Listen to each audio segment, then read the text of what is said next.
Well, investigators are trying to figure out how an American Airlines jet and Army helicopter crashed in Washington, D.C. Wednesday night. President Donald Trump suggested DEI programs for aviation industry roles may have played a role in the crash. ABC's Andrew Dimbert shows us how experts in the industry disagree. New fallout this morning after President Trump suggested hiring policies focused on diversity, equity, and inclusion may have played a role in Wednesday night's crash.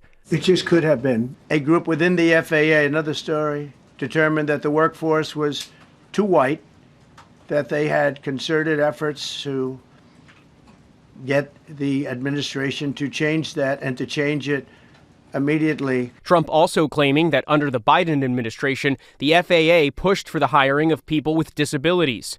They include hearing, vision, missing extremities, partial paralysis, complete paralysis, epilepsy, severe intellectual disability, psychiatric disability, and dwarfism all qualify for the position of a controller. The American Association of People with Disabilities slamming Trump's comments, saying FAA employees with disabilities did not cause the crash and DEI hiring did not cause the crash. Using this tragedy to push the president's anti-diversity hiring agenda is inappropriate and wrong. A former FAA official also disputing Trump's claims, saying DEI and similar programs do not apply to the hiring of air traffic controllers, saying anyone applying must meet the same rigorous standards whether they're disabled or not. These folks are wonderful people. They are basically expected to do 100% perfect performance all the time.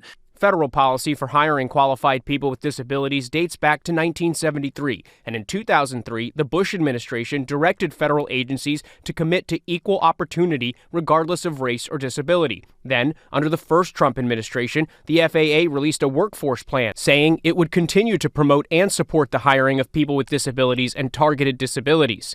Those standards include passing a medical exam, aptitude test, and psych evaluation, which is more stringent than what's required of a pilot, and hiring is selective. In 2022, 57,000 people applied for an air traffic position. Only 1,000 made it to the first day of training. Andrew Dimbert, ABC News, New York.